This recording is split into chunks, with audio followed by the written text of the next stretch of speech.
Oke, selamat sore dan selamat datang kembali lagi di konten Makibol. Dan kali ini gue akan bikin review ya tentang match day kemarin yang sudah berjalan sih beberapa hari yang lalu ya, di weekend kemarin lah gitu.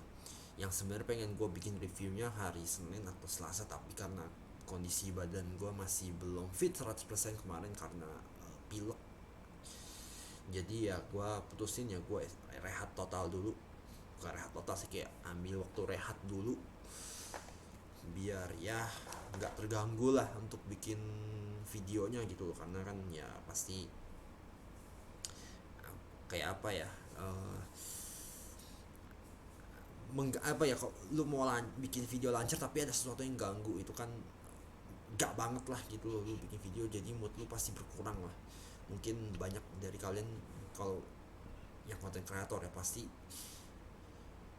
akan merasa terganggu ya. Tapi sih itu tergantung lagi ke orang-orang ya, yang apa ya, yang merasakan lah gitu loh.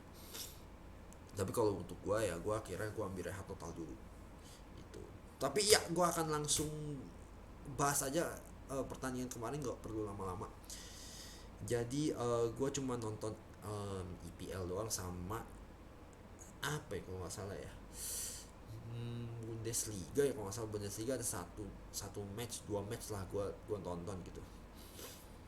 Nah, jadi yang pertama gue mau bahas uh, dari IPL dulu ya. Gue mau bahas Liverpool versus Brentford. Jadi ya gue bisa bilang sih gimana ya, uh, Liverpool ini ya, walaupun tanpa Mane dan Salah, sebenarnya ya, sebenarnya sih kelihatan memang mereka bisa menang ya in this konteks itu. Tapi gue ngeliat dari cara mereka main itu bener-bener kelihatan banget kayak kreativitasnya tuh nggak ada gitu. Nggak ada Mane, nggak ada Salah, yang dua-duanya lagi tanding di Afcon, itu berpengaruh banget. Praktis ya, akhirnya mereka cuman main crossing terus. Ya untungnya dapat sampai satu dua gol lah gitu loh.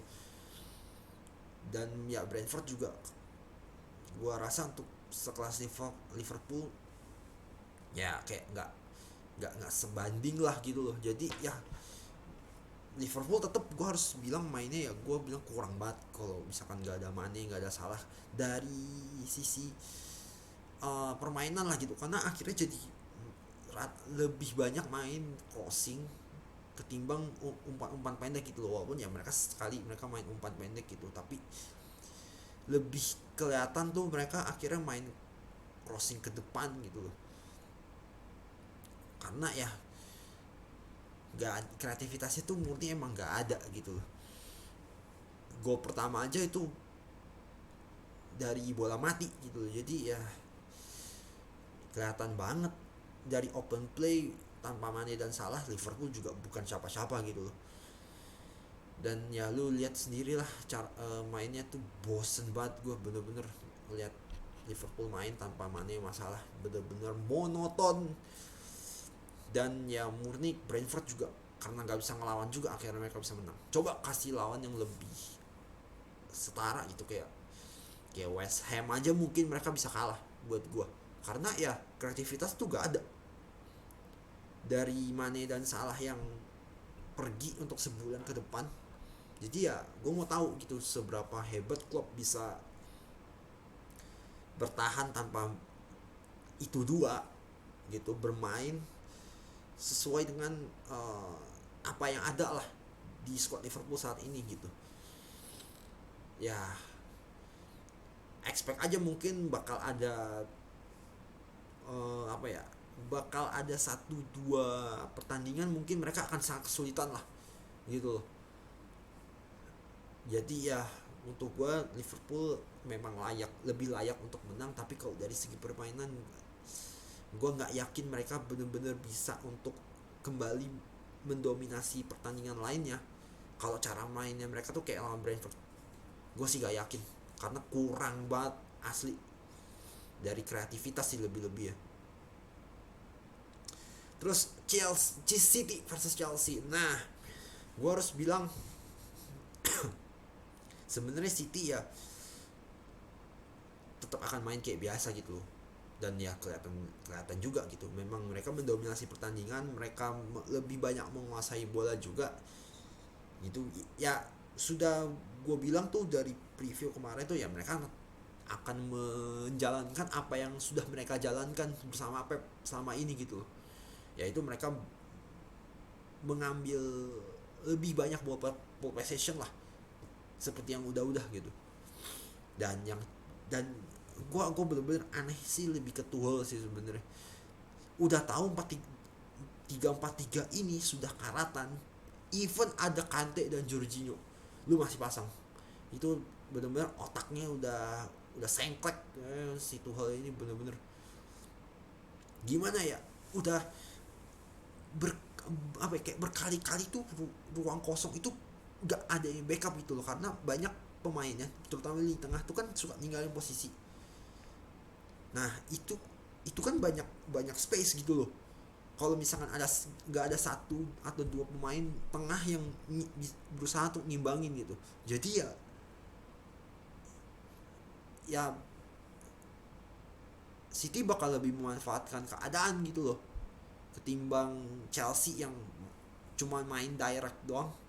Dan Jorginho sama Kante kemarin, Kante kalau nggak salah gak perform sama sekali, bener bener gak perform, aneh bener-bener gue liat tim ini gitu. Dengan Kante pun aja sekarang udah gak jalan gitu, berarti udah terbukti banget kan 3-4-3 ini tuh gak jalan gitu. Cuman ya gue gak ngerti lah Tuchel maunya apa gitu. Terus juga yang gue makin bingung tuh ya, dari segi permainan akhirnya gitu loh, yang jadi imbasnya itu ya mereka akhirnya cuma main crossing aja gitu loh, tanpa ada sesuatu yang beda gitu loh dari Chelsea dengan 3-4-3 yang gue bilang sih udah harusnya ditinggalin lah gitu. Ya walaupun mereka sebenarnya di di babak kedua ya mereka bisa ngepress gitu loh, mereka bisa mencoba untuk membalikkan keadaan, tapi ya balik lagi, golnya De Bruyne itu benar-benar murni karena kesalahan positioning dari Chelsea. Karena ada ruang kosong di situ gitu loh, dimana ya pemain-pemain Chelsea ini gak ada yang nutup pergerakannya De Bruyne. Jadi ya satu gol untuk City layak De Bruyne dapat. Dan ya sampai menit menit dimana De Bruyne cetak gol baru Chelsea mau keluar. Tapi ya gua rasa pertandingan segede ini gua rasa sih 1-0 tuh udah harga yang pantas lah untuk City gitu. Ya Chelsea pun juga gak bisa apa-apa akhirnya, walaupun mereka udah bermain keluar. Jadi ya menurut gue City layak untuk menang. Tapi ya kalau gue lihat sih dari segi finishing sih memang masih jadi problem yang perlu disorot sih sama Pep. Tapi ya fine lah, udah dapet 1-0 ya, pasti mereka juga gak mau kecolongan lagi kayak lawan Leicester. Jadi ya udahlah, mereka layak untuk menang walaupun 1-0. Ya gue sih gak ngeliat skornya, tapi ya dari segi permainan sih layak sih untuk menang. Ya rasain aja tuh Tuchel 3-4-3 ya, itu kalau main kayak gitu terus tinggal wassalam aja udah di Chelsea. Sama nah satu lagi, Villa versus MU. Nah ini yang membuat gue bener-bener, gue sih netral ya terhadap pertandingan itu, cuman sebagai fans IPL lah lebih tepatnya. Tapi gue lihat permainan MU ini bener-bener bikin emosi bener-bener sama sekali. Ya dua gol dari MU itu lawan Aston Villa kemarin itu karena ya salah satunya ada kesalahan dari Emi Martinez itu, yang gue bilang sih itu kesalahan bodoh. Kalau gue bilang bola bisa lepas kendali dari skipper ini gitu, padahal dia udah nangkep loh posisinya. Cuman ya nggak tau lah apa yang ada di pikirannya dia saat itu gitu. Mereka unggul 2 gol, Coutinho masuk, udah berantakan mainnya. MU bener asli. Aston Villa jauh lebih mendominasi pertandingan.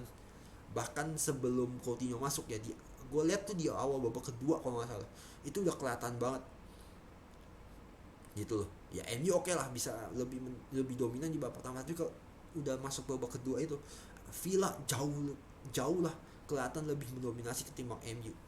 Dan udah dimulai menit ke 60 apa 70, pokoknya udah kayak 3 sampai 5 menit sebelum Coutinho masuk, permainan MU udah berantakan banget dah asli.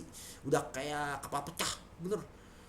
Gua udah gak ngerti lagi dah MU ini mau dibawa kemana gitu loh. Walaupun ya gue lihat lawan Brentford kemarin terakhir lawan 3-1, tapi dengan permainan kemarin lawan Aston Villa, gue sangat tidak yakin MU bisa apa ya, bisa bersaing untuk spot di Eropa, untuk kompetisi Eropa. UCL lupain aja kalau mainnya tetap kayak gitu. UEL juga, ECL juga, udah lu lupain aja Eropa lah kalau lu mainnya terus kayak gitu. Dari gue tuh udah kesel sama MU tuh karena permainannya bener-bener gak berubah, ditambah lagi ya masalah-masalah yang terjadi di dalam tubuh MU gitu loh. Mulai dari Rangnick yang menyerah, ya udah kalau menyerah aja udah, suka-suka lu lah, flip the book langsung ke next year aja gitu loh. Itu satu pertama gue kesel. Yang kedua, ada segelintir pemain yang menganggap latihannya Rangnick terlalu keras. Ini kan ini aja udah stupid gitu tuh gue gitu loh.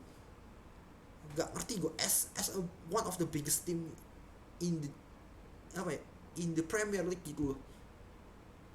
Apalagi lo masuknya tim sekelas MU gitu loh. Mengeluh gitu loh.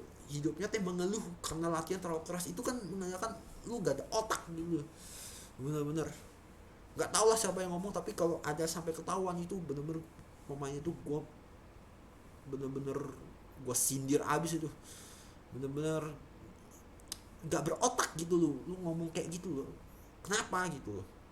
Kalau nggak suka pindah aja gitu loh. Nggak ngerti lagi gue sama pemain-pemain model begitu. Balik lagi ke Aston Villa kemarin,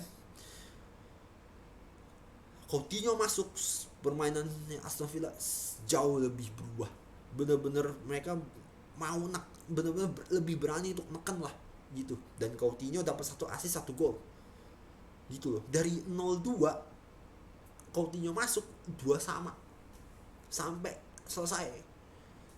Dan golnya itu satu itu murni karena kecerdasan Coutinho, dimana ya dia lebih ada ruang yang dikasih lah sama MU, ada space gitu.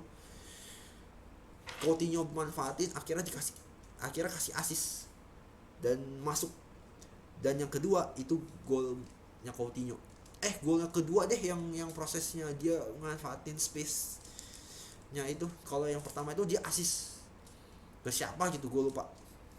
Ya itu kan kelihatan banget murni Coutinho, gue lihat lebih cocok untuk main di PL karena ya dia dapat ruangan gitu loh, atau dapat space untuk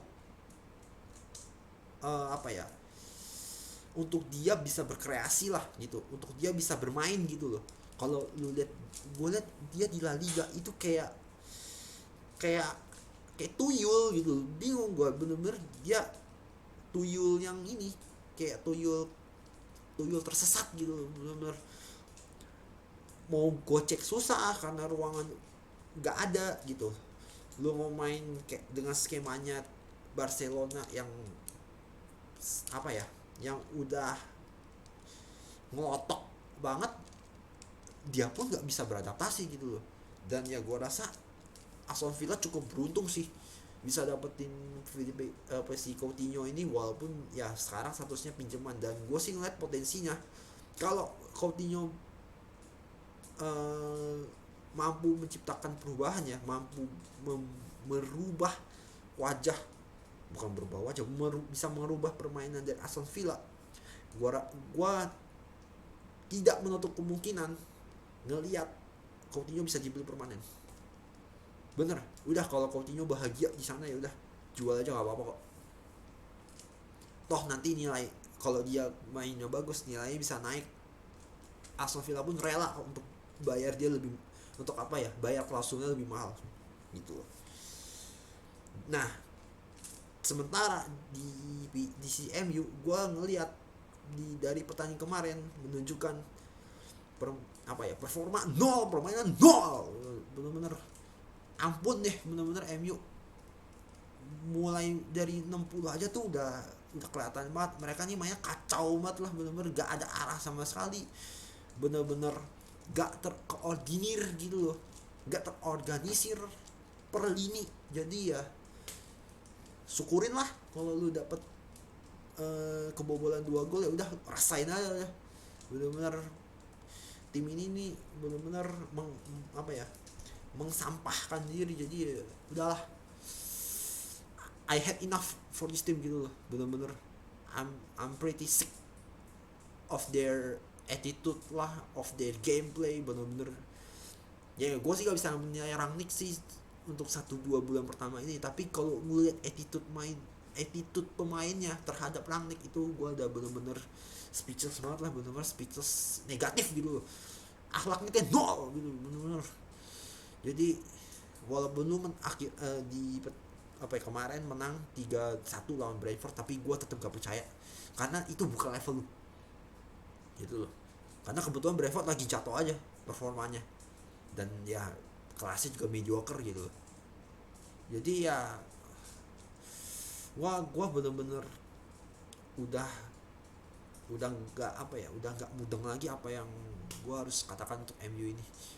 Kalau mereka tetap mainnya kayak gini ya nggak ada perubahan loh, karena dari skema, dari cara mereka main itu bener-bener kayak copy paste dari zamannya Ole sebelumnya gitu loh.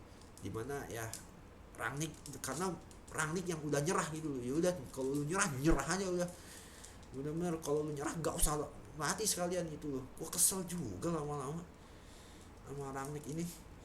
Cuman ya gue mau lihat lah MU kayak gimana di bawah Rangnick ke depannya gitu loh, karena gue memang ngelihat situasi kacau yang MU hadapi sekarang ini tuh kayak gak, mereka sendiri dari manajemen maupun dari tim gak berusaha untuk nyari solusi yang terbaik untuk MU terhadap masalah ini, masalah yang mereka hadapi lah akhir-akhir ini. Oke, mungkin itu aja review dari gua. Terima kasih yang udah nonton, dan itu aja sih mungkin dari gua. Yang Bundesliga, wah gua waktunya udah nggak cukup nih soalnya. Ya intinya kalau masalah Bayern lawan Köln mah, ya Bayern mah is Bayern, udah lu mau kebobolan duluan pun ya tetap aja mereka akan nemuin jalannya untuk menang gitu. Oke, itu aja dari gue. Terima kasih yang nonton, dan sampai ketemu lagi di Mikey Ball berikutnya. Ciao. MU gila liatnya, jijik gitu. Mereka bermain dengan cara kayak gitu. Mau pelatih lama, pelatih baru sama aja.